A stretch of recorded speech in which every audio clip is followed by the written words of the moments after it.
Hey y'all, it's your girl Mika J. So I just wanted to touch bases with you all. It's been a while since I did a vlog. So I just kind of wanted to let you know things have been going on with me and, just kind of share some things.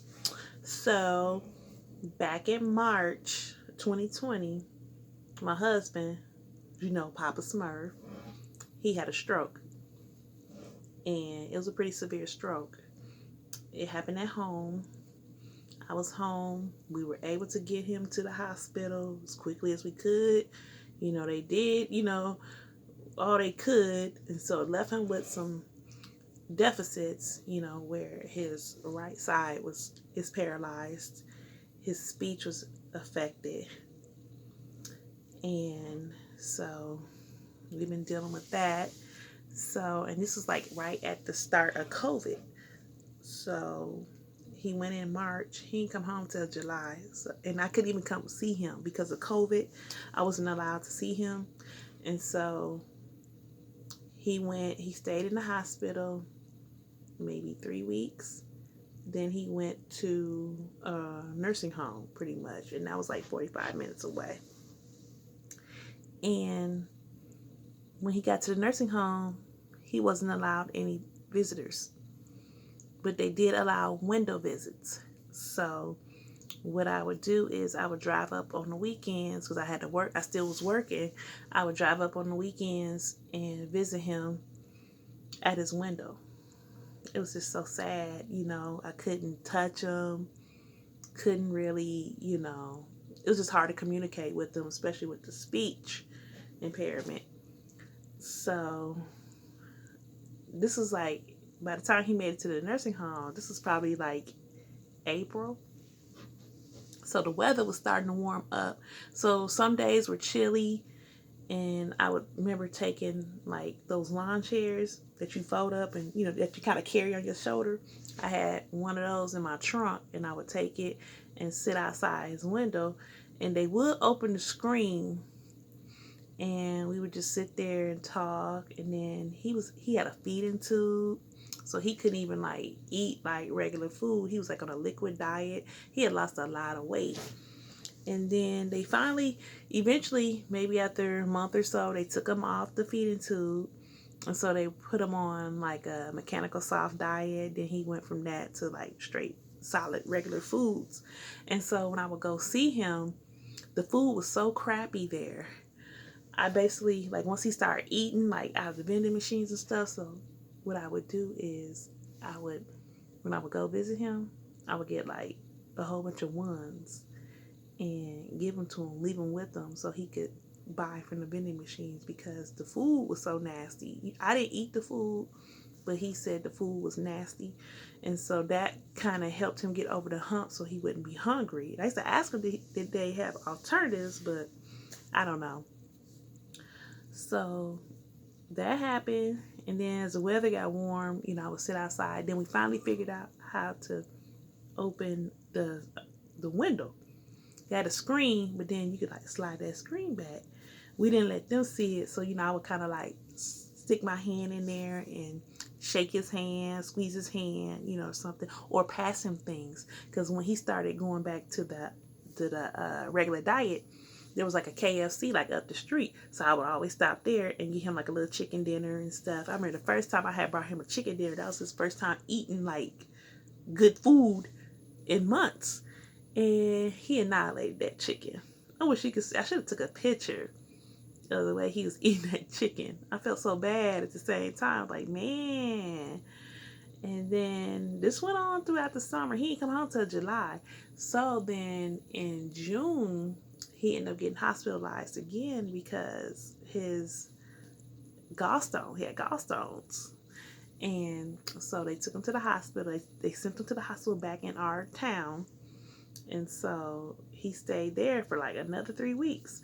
And so when they were talking about discharging him back to the nursing home, that to me, they just made it feel like I had no option. Like that was his best option right there because he could get all the care that he needed in the therapy and stuff. So who was I to argue with that? So I'm like, okay, that's fine. And so to me, I felt like he was making some progress, but not a whole lot. Like he wasn't really walking. Like they would give me reports and tell me what he was doing in therapy, but it really, I couldn't see him. So, and then when could visit him in the window, he was in a wheelchair. So it wasn't like I got to see him stand up or anything. And his right hand, he still couldn't do much with that either. And so, let me back up. So when he was on the feeding tube, the ventilator too, he was on a ventilator and everything when he first had his stroke. And so that took time away from him. Of course he wasn't having therapy. He probably didn't have therapy really for like the first 2 months because they were too busy trying to, get him off the machines. And so I remember the first time I went to go see him in the nursing home, I didn't know what to expect, because I'm doing all this over the phone. So they're telling me, like deficits and stuff. So, like at first they had me thinking like his face is gonna be droopy and I already knew he couldn't talk because I did try to talk to him on the phone for a little bit. And so when I didn't know what his cognitive was like or anything. So when I first saw him, I had a poster board, dry erase. What do you call those things? Sketchboard. I had a sketchboard. And so I had a marker. So I wrote on it and I was like, hi, wave if you can read this. So I wrote out, wave if you can read this. I hung the sign up to the window. And so when I did that, he read it and then he waved. I was like, oh, he can, so that made me feel so much better. So, at first he and his mom and I would ride up there, once a week. And then I just started going. Then eventually, for whatever reasons, I just started kind of like going on my own because, the weekends, I was just be so exhausted from working and stuff, so I would just go like during the week or whatever. And it was just kind of hard, like transporting his mom too, because she lived like 20 minutes out the way. So I would have to go and get her, then get back on the interstate, which, I basically lost like 35 minutes doing that. I could have been halfway there, if I would just went straight from my house. I felt like it would be easier if she drove to my house, but that's another story. So, so when he came, so anyway, when he was in the hospital with the gallstones, they were talking about discharging him back to the facility. And his whole mood changed, because I had to ask him, like, when he was in home, are they treating you okay? You doing okay? He's like, yeah. And so when he found out that he was going to be discharged back to the facility, his whole mood just changed. Like he quit eating, wasn't really responding that much, and so I kept asking like, "You don't want to go back to the facility?" And he would just shake his head like, and I just felt so bad. I was like, "Are they?" So I'm thinking, "Oh my God, are they doing something to you? Are they? I said, "Are they hurting you? Are they doing anything to you?" And he'd be like, "Mm-mm." He'd shake his head, and I'm like, "Are they mean to you?" And he shook his head like, oh, he looks so pitiful. And so I was like, if you want to come home, I said, you want to come home? Then at first he was saying he didn't want to come home. I'm like, okay, you don't want to come home, but you don't want to go back there. I'm torn. I don't know what to do. And so I just kept asking. I said, do you want to come home? Because I think he was saying he didn't want to come home because he knew that I wouldn't be able to, I still had to work and stuff. And so I told him, I said, if you want to come home, just say it. We'll figure it out. If you want to come home, I'll talk to the social worker and we'll get the ball rolling and you can come home. So he finally said he wanted to come home. So I was like, okay, cool. So I talked to the social worker. I said, hey, he wants to come home. So let's start getting a discharge plan. And let me back up again. So before he even got sick with the gallstones, I had been talking to the social service director over at the rehab home about discharge planning, and I don't know, I guess they were just kind of dragging their feet because, he's a veteran. So, VA is paying for it. And so, they may seem like he could live there for the rest of his life.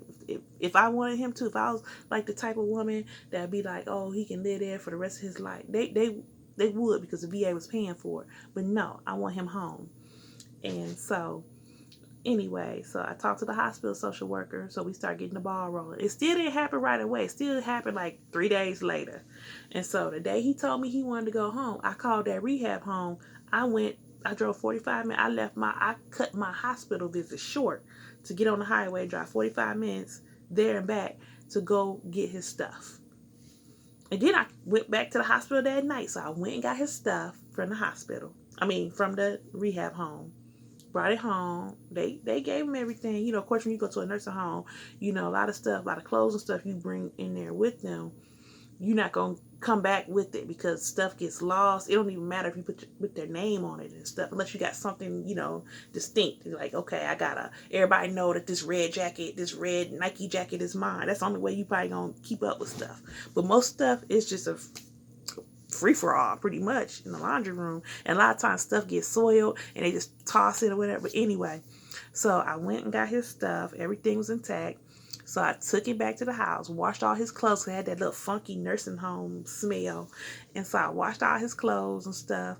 And then I went back up there to the hospital and I brought him some clothes because I didn't know, I thought he was coming home that next day, but it ended up being like 2 days later.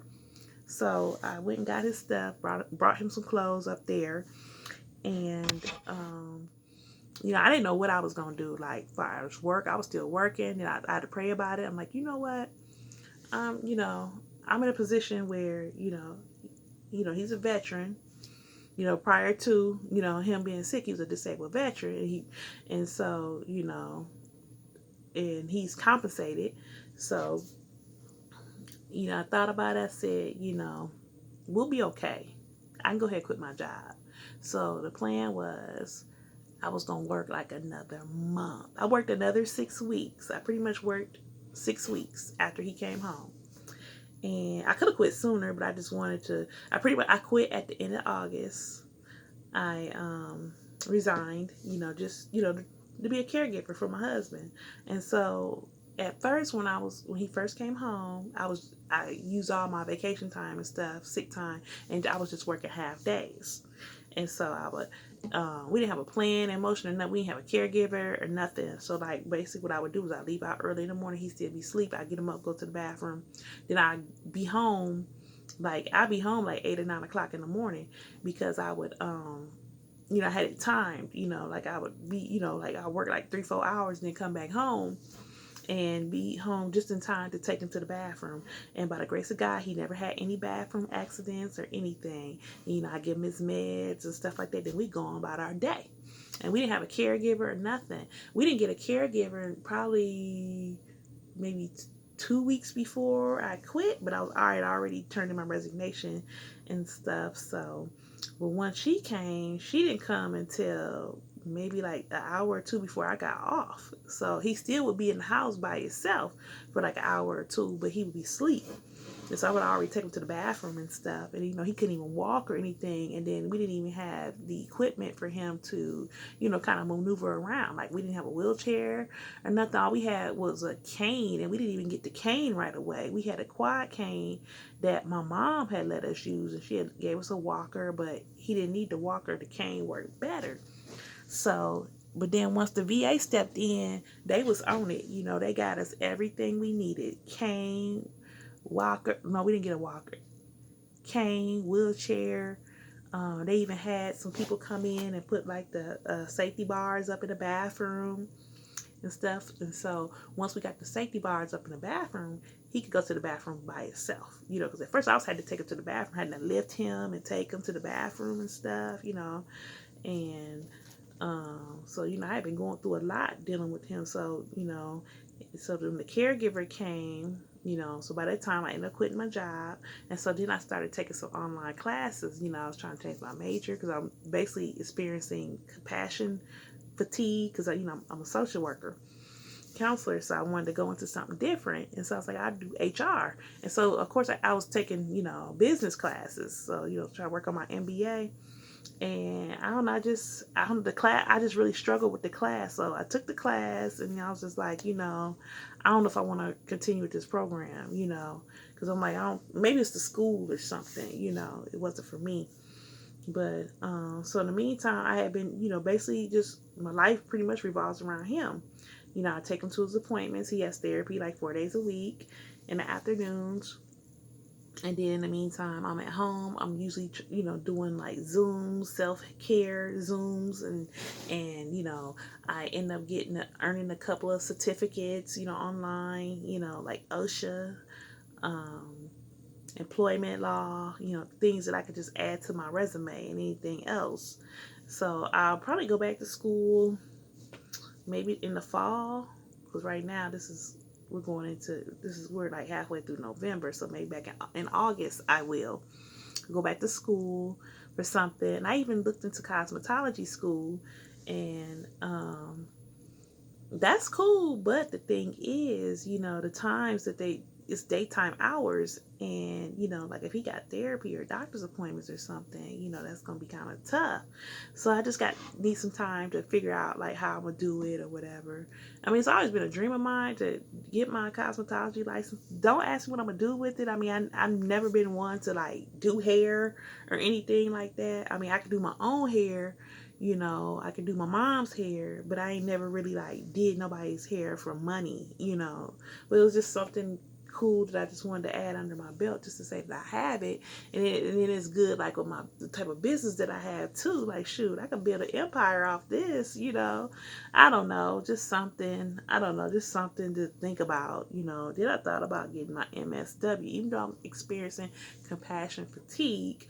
I'm like, I've been doing this for so long, it's pretty much all I know, So I'm like, should I just go ahead and get that and then just work on getting my independent license, become a licensed social worker? But I don't know. I got time to think. I'll tell you that. I got time to think, right now. So right now I'm just being at home, and I'm blessed. We're both blessed. I'm in a position where, my bills are paid, I still got money in the bank, still adding money to my bank account. I ain't missing a beat. You see, I ain't missing no meals.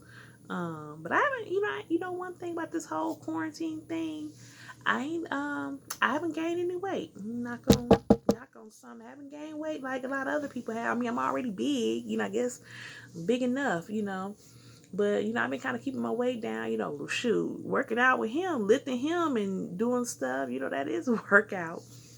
But, when this whole quarantine thing happened, we had shelter in place at one point. I'm in Illinois. So we had basically a curfew. You had to be in the house by 5, and then you couldn't sit down in bars and restaurants, couldn't go to clubs, couldn't get your hair done, couldn't go get your hair cut. You couldn't do nothing. It was crazy.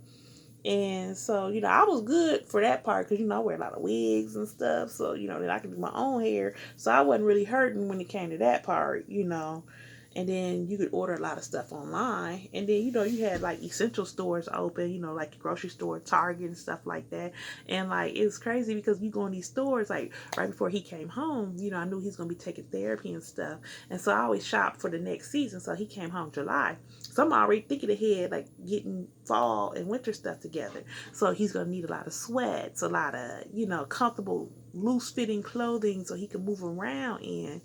And so, I went to JCPenney, just different places, but I recall going into JCPenney and like I couldn't hardly find any sweats, like any active wear. Like everybody's working from home now, so I guess everybody's working from home, they wearing sweats. They buying up all the sweats and all the t-shirts and stuff because you couldn't find sweats. It's like only thing that was available was a size medium and a size 2X. He was a 2X before he got sick.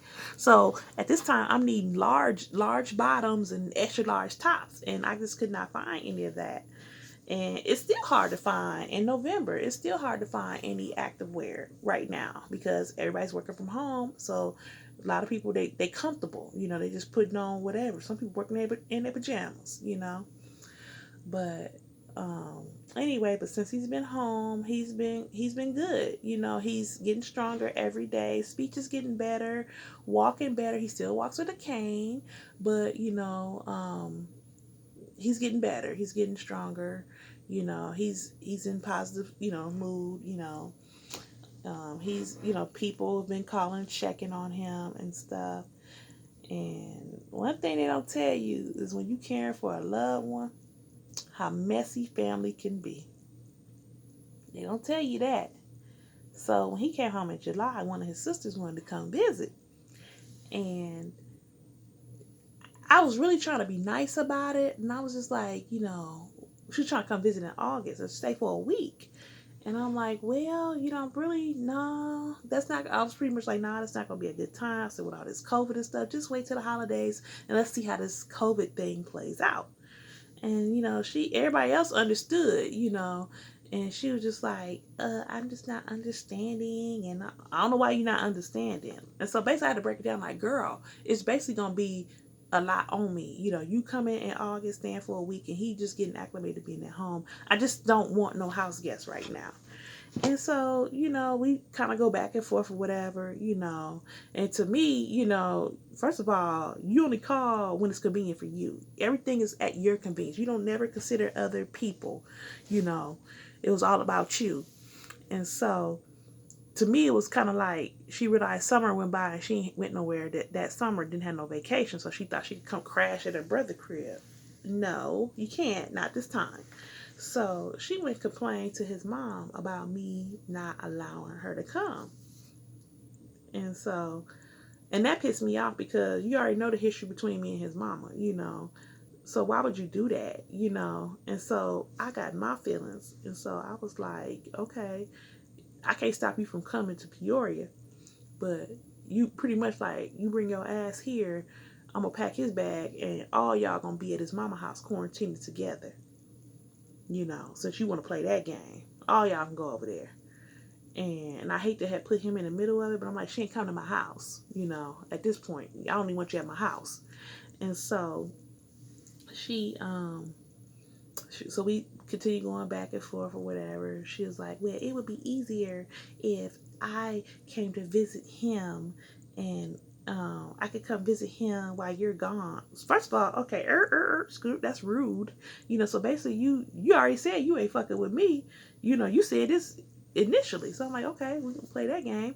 Okay, so no, I said, no, you come here. I said, I can't stop you from coming to town, but you come to town. That's how it's going to be. I'm going to pack his bag and stay over there. You gonna stay over there. All y'all gonna stay over there together. I said, I can use the break. And it's like everybody got so much to say about what I could do or what basically offering unsolicited advice, mama included. But I'm the one doing everything. Ain't nobody coming over here helping me do nothing. Everybody want to come hang out. I don't need people to come over here and hang out. I need help. If you gonna come over here, I need hands on, not hanging out. And so, every time somebody come over, they see me doing stuff, they just sitting there like his mama be sitting there looking and stuff. Don't offer to help. And so one time I was being smart ass. I was like, I'm getting ready to give him a bath. I said, you welcome to help. And then she had made a comment one time and she didn't do nothing. She told me, I ain't got no problem helping. But you ain't do nothing though. You sat there and watched me do everything. You do nothing. You the first person that ever gave him a bath. My mama would still give me a bath if she had to. And then offer unsolicited advice and stuff. I'm just over it. And people, I'm at the point now I don't even want nobody in my house. I don't need nobody telling me what to do. I've been handling this. I've been taking care of my mom. My mom had a stroke when I was 13, getting ready to turn 14. And a couple weeks before my 14th birthday, she had a stroke. And so, I had to step up early in life. And, at first I was angry at God, because I felt like, like I already knew my life, the type of life I was going to have to live, like taking care of my mom, then my brother, dealing, like when she dead and gone, no longer here, I'm gonna have to take him in because, he got needs, special needs and stuff. So I just, I was angry at God because I felt like, I just didn't understand, like, why was I chosen chosen this path, to handle this. I'm like, I'm dealing with a lot. Like, I'm a social worker dealing with compassion fatigue, then I'm dealing with, family issues. And then this happened on top of that, I'm like, I'm going to be in a nut house pretty soon. I'm like, I'm wearing myself thin. And, to the point where when I get to the point where I can't do for myself, I ain't got nobody to advocate for me, so I'm gonna have to go into a home because I was everything to everybody else. But then when it comes to me, I can't, I can't do it for myself, so, I was angry. And then, when he got sick, my husband got sick, it was during this COVID. Okay, I understand that was part of the plan, but I just didn't understand, like, why did it have to happen during a time where I couldn't even be there for him. I was angry about that, and I understand, I don't know.